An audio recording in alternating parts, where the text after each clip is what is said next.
کہ ایک درویش تھے حضرت ابو ہاشم ان کا نام تھا. کہتے ہیں بڑی مجبوری تھی, مجھے کہیں جانا تھا تو کشتی نہیں مل رہی تھی. اچانک ایک کشتی گزرنے لگی تو میں بھی سوار ہونے لگا تو ملاح نے مجھ سے کہا کہ یہ ایک صاحب بیٹھے ہیں, بڑے امیر ہیں, ساتھ ان کی کنیز ہے, انہوں نے مجھ سے بک کر لی ہے ساری کی ساری. کی عقیدہ سی سالم کرا لیا ٹانگا, وہ ساری کی ساری بک کر لی ہے تو میں تو کسی کو نہیں بٹھا سکتا. تو وہ جو صاحب بیٹھے تھے بڑے سیٹھ آدمی تھے, کہنے لگے میاں آپ کسی اور کشتی میں بیٹھو. جو ان کی کنیز تھی نا وہ کہنے لگی چہرے سے کوئی نیک آدمی لگتا ہے, چلو اتنی سواریوں کی جگہ ہے, کسی کونے خدرے میں بیٹھ جائے گا, ہمارا کیا جائے گا. کہا اچھا چلو آ جاؤ. کہتے میں کونے میں بیٹھ گیا, تھوڑا رستہ آگے گیا, انہوں نے کھانے کا سامان نکالا, مجھے بھی کھلایا, لیکن کھاتے کھاتے میری نظر پڑی تو اس میں تو شراب کے برتن بھی تھے معاذ اللہ. پھر اس شخص نے کھانا کھانے کے بعد اس کنیز سے کہا کہ مجھے معاذ اللہ گانا سناؤ. وہ گانے گانے لگی, یہ میری طرف متوجہ ہونے لگا, مجھے کہنے لگا سنو. میں نے کہا میں یہ نہیں سنتا. پھر میری طرف شراب بڑھائی, میں نے کہا میں نہیں پیتا.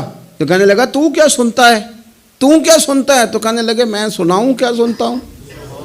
کہا سنائیے. فرماتے میں نے قرآن پاک پڑھنا شروع کر دی.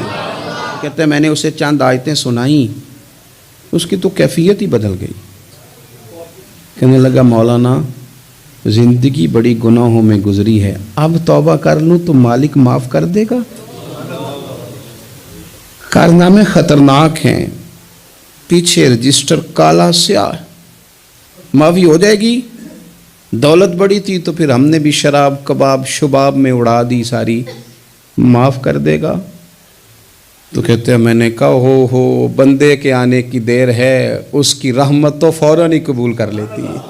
کہتے اس نے اس کنیز کو آزاد کیا, دولت اللہ کی راہ میں خیرات کی, 40 سال میرے ساتھ رہا.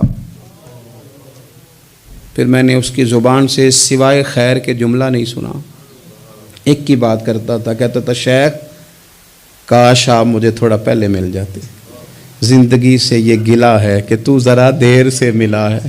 پہلے مل جاتے نا تو شاید میری زندگی کچھ اور دن بن جاتے. آپ فرماتے ہیں پھر وہ 40 سال کے بعد میرے سامنے انتقال ہوا, میں نے ہی دفن کیا, میں نے ہی قبر میں اتارا, جنازے کا اہتمام بھی میں نے ہی کیا. میرا یار تھا, دل لگ گیا تھا, پیار ہو گیا, میں پریشان رہتا. ایک دن خواب میں مل کے مجھے کہنے لگا فکر نہ کر, میں نے اپنے رب کو بڑا ہی مہربان پایا ہے, میں نے اسے بڑا کریم پایا ہے, معاف کرنے والا پایا ہے, درگزر کرنے والا پایا ہے. اس نے فضل فرما دیا, میرے گناہوں پر اس کے عفو و درگزر کا قلم چل گیا ہے, اور میرے حق میں جو فیصلہ آیا ہے وہ رحمت والا ہی آیا ہے, فضل والا ہی فیصلہ آیا.